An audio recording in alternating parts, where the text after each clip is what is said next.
Hai semuanya, welcome back to tutorial geografi course keempat, litosfer dalam kehidupan manusia. Video ini adalah salah satu bagian dari lesson kedua yang berjudul relief dan penyebabnya, dan ini adalah bagian kelimanya atau part kelima. Dalam lesson kedua di sini saya akan menjelaskan mengenai relief. Relief permukaan bumi sendiri adalah bentuk tonjolan dan cekungan yang ada di bumi, baik di darat maupun di lautan. Relief muka bumi akan membentuk daerah-daerah dengan ekosistem yang berbeda-beda.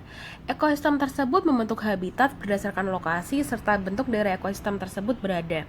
Ekosistem yang berada di daerah menonjol pasti akan berbeda dengan ekosistem yang berada di daerah cekungan. Nah, bentuk tonjolan dan cekungan itu terjadi akibat adanya dua tenaga pembentuk bumi, yaitu tenaga endogen dan juga tenaga eksogen. Tenaga endogen adalah pembentuk muka bumi yang berasal dari dalam bumi. Tenaga endogen dalam proses pembentukan bumi ini sifatnya membangun dan membentuk permukaan bumi baru. Sedangkan untuk tenaga yang kedua atau tenaga eksogen adalah proses pembentukan muka bumi yang berasal dari luar bumi dan sifatnya cenderung merusak atau destruktif. Tenaga eksogen antara lain meliputi pelapukan, pengikisan, gerakan tanah, dan juga pengendapan atau sedimentasi. Nah, untuk part kelima ini kita akan masih fokus kepada tenaga eksogen dan lebih jelasnya lagi di sini saya akan menjelaskan mengenai proses pengendapan atau sedimentasi. Oke, jadi seperti yang telah disebutkan sebelumnya, dalam part kelima ini saya akan menjelaskan mengenai sedimentasi. Sebenarnya apa itu pengendapan atau sedimentasi?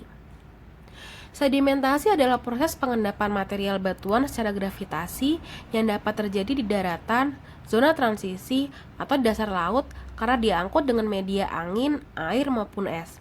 Pada saat pengikisan batuan hasil pelapukan terjadi, material akan terangkut oleh angin maupun air, sehingga ketika kekuatan dari pengangkutan material batuan berkurang, maka batuan akan diendapkan di daerah alirannya. Tidak hanya angin maupun air, geyser juga termasuk ke dalam media pengangkutannya.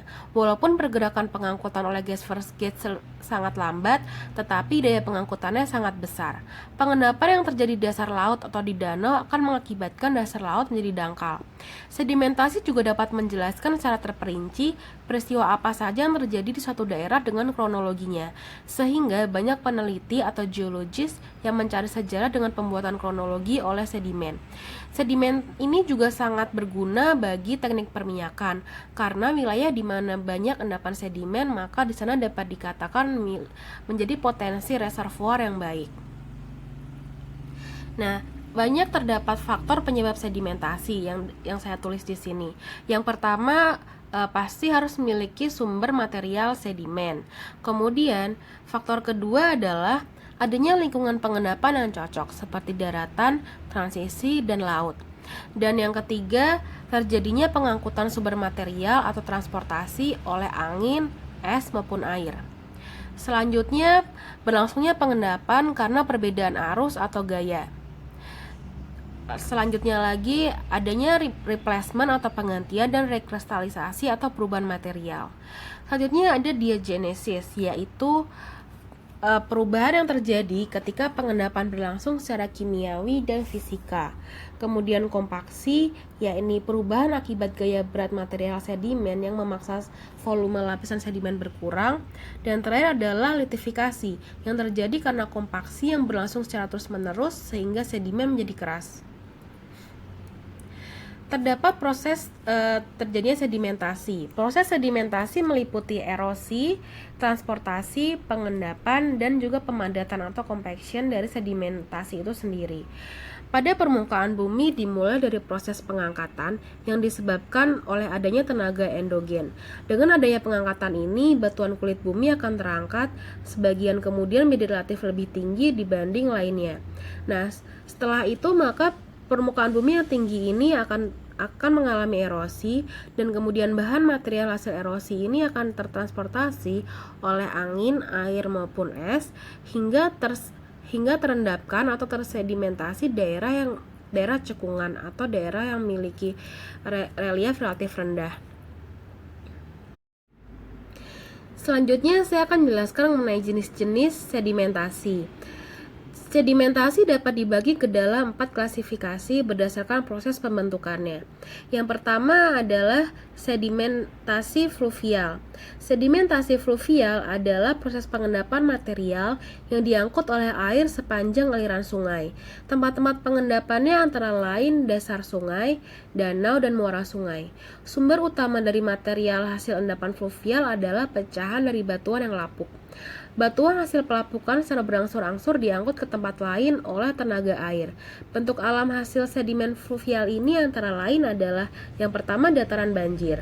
Dataran banjir merupakan dataran rendah di kanan kiri sungai yang terbentuk dari material hasil pengendapan banjir aliran sungai.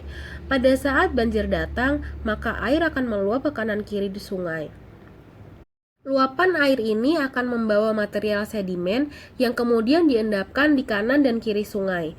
Proses ini berlangsung lama hingga terbentuk dataran banjir. Dataran banjir ini akan lebih rendah daripada dataran lain di sekitarnya. Yang kedua adalah alluvial fan.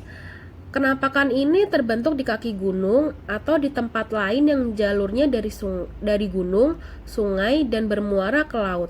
Pada tempat ini terjadi perubahan kemiringan dari pegunungan ke dataran, sehingga energi pengangkutan berbentuk air akan melemah dan hasil erosi akan terendapkan. Material yang terendapkan merupakan alluvium halus, umumnya terbentuk di antara lembah curam yang sempit. Selanjutnya ada tanggul alam. Tanggul alam terbentuk pada waktu terjadi banjir.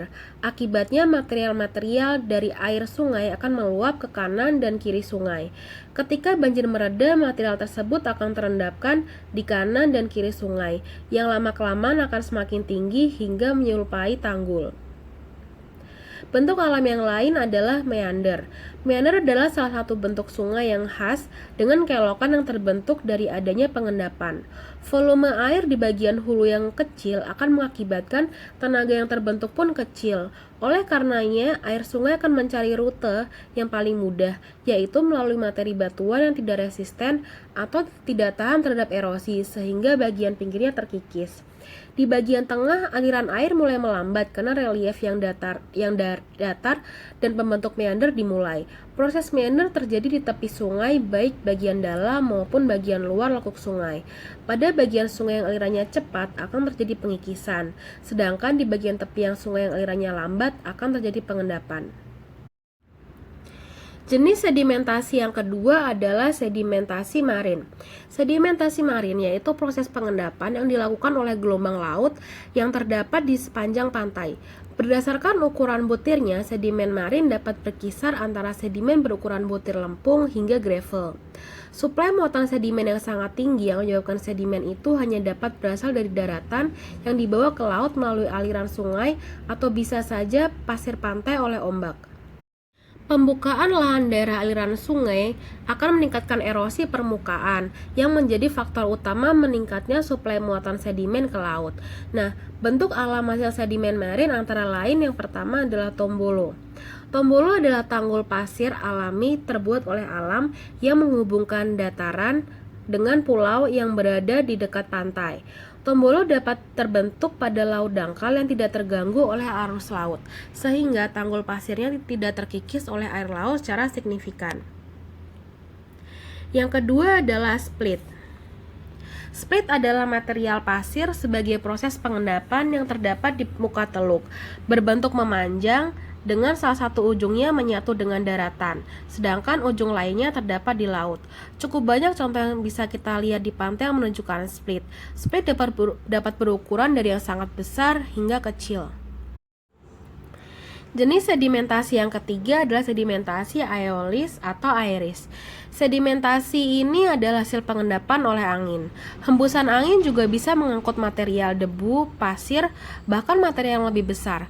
Makin kuat hembusan itu, maka makin besar pula daya angkutnya. Peristiwa itu disebut dengan disintegrasi yang prosesnya dapat secara fisik ataupun kimia. Sebagai akibat proses tersebut adalah terbentuknya butiran tanah dengan berbagai macam sifat yang berbeda, tergantung dari keadaan iklim, topografi, jenis batuan, maupun organisme. Apabila partikel tanah tersebut terkikis dari permukaan bumi atau palung sungai, maka material yang dihasilkan akan bergerak atau berpindah menurut arah aliran yang membawanya menjadi angkutan sedimen. Sedimen oleh angin banyak terjadi di gurun pasir. Hasil pengendapan oleh angin berupa gumuk pasir atau sand dune. Gumuk pasir dapat terjadi di daerah pantai maupun gurun. Gumuk pasir terjadi bila terjadi akumulasi pasir yang cukup banyak dari tiupan angin yang kuat. Angin akan mengangkut dan mengendapkan pasir di suatu tempat secara bertahap sehingga terbentuk timbunan pasir yang disebut oleh gumuk. Nah, ini adalah contoh beberapa tipe gumuk. Ada Barchan, star, transfer, parabolik, dan juga longitudinal. Tipe sedimentasi yang terakhir adalah sedimentasi glasial. Sedimentasi hasil pengendapan gletser disebut sedimentasi glasial. Bentang alam hasil pengendapan oleh gletser adalah bentuk lembah. Pada saat musim semi tiba, terjadi pengikisan oleh gletser yang meluncur menuruni lembah. Batuan atau tanah hasil pengikisan juga menuruni lereng dan mengendapkannya di lembah. Nah, sekian untuk lesson kali ini. Thank you so much for watching and see you on the next lesson.